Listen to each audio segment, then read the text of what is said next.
In a journal entry by Roosevelt's Secretary of War Henry Stimson, dated November 25, 1941, he documented a conversation he had with Roosevelt. The question was, how should we maneuver them into firing the first shot? It was desirable to make sure the Japanese be the ones to do this, so that there should remain no doubt as to who were the aggressors. In the months leading up to the attack on Pearl Harbor, Roosevelt had done almost everything in his power to anger the Japanese, showing a posture of aggression. He halted all of Japan's imports of American petroleum. He froze all the Japanese assets in the United States. He made public loans to nationalist China and supplied military aid to the British, both enemies of Japan in the war, which, by the way, is completely in violation of international war rules. And on December 4th, 3 days before the attack, Australian intelligence told Roosevelt about a Japanese task force moving towards Pearl Harbor. Roosevelt ignored it. So, as hoped and allowed, on December 7, 1941, Japan attacked Pearl Harbor, killing 2,400 soldiers. Before Pearl Harbor, 83% of the American public wanted nothing to do with the war. After Pearl Harbor, 1 million men volunteered for the war. It is important to note, Nazi Germany's war effort was largely supported by two organizations, one of which was called IG Farben. IG Farben produced 84% of Germany's explosives, and even the Zyklon B used in the concentration camps to kill millions. One of the unspoken partners of IG Farben was J.D. Rockefeller's Standard Oil Company in America.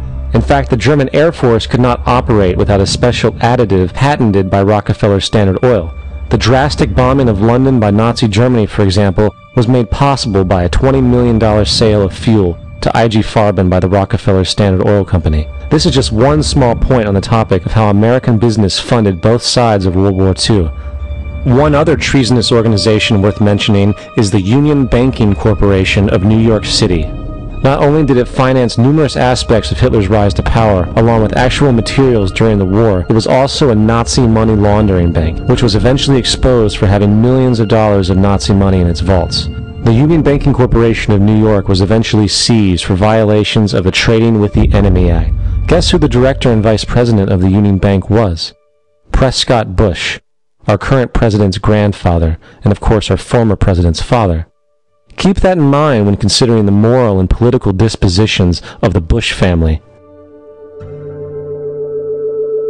Vietnam.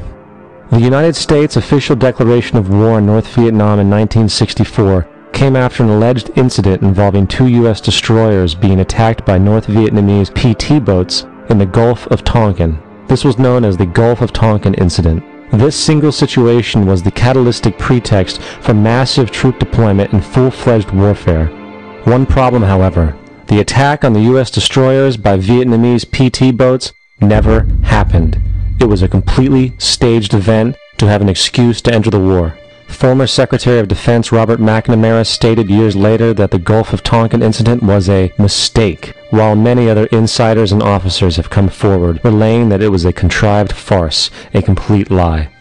Once in the war, it was business as usual. In October 1966, President Lyndon Johnson lifted trading restrictions on the Soviet bloc, knowing full well that the Soviets were providing upwards of 80% of North Vietnam's war supplies. Consequently, Rockefeller interests financed factories in the Soviet Union, which the Soviets used to manufacture military equipment and send it to North Vietnam. However, the funding of both sides of this conflict was only one side of the coin. In 1985, Vietnam's rules of engagement were declassified. This detailed what American troops were and were not allowed to do in the war. It included absurdities like North Vietnamese anti-aircraft missile systems could not be bombed until they were known to be fully operational. No enemy could be pursued once they crossed the border of Laos or Cambodia. And most revealing of all, the most critical strategic targets were not allowed to be attacked unless initiated by high military officials.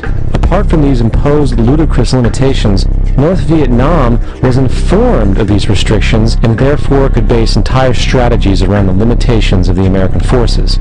This is why the war went on so long. And the bottom line is this: the Vietnam War was never meant to be won, just sustained.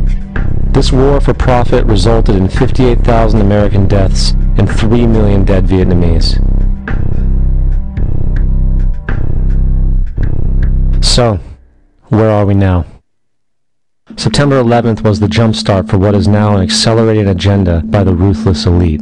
It was a staged war pretext no different than the sinking of the Lusitania, the provoking of Pearl Harbor, and the Gulf of Tonkin lie. In fact, if 9/11 wasn't a planned war pretext, it would be an exception to the rule. It has been used to launch 2 unprovoked illegal wars, one against Iraq and one against Afghanistan. However, 9/11 was a pretext for another war as well, the war against you.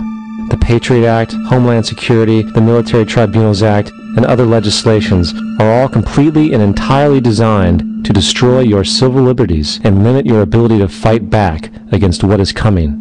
Currently in the United States, unannounced to most brainwashed Americans, your home can be searched without a warrant, without you being home. You can in turn be arrested with no charges revealed to you, detained indefinitely with no access to a lawyer, and legally tortured, all under the suspicion that you might be a terrorist.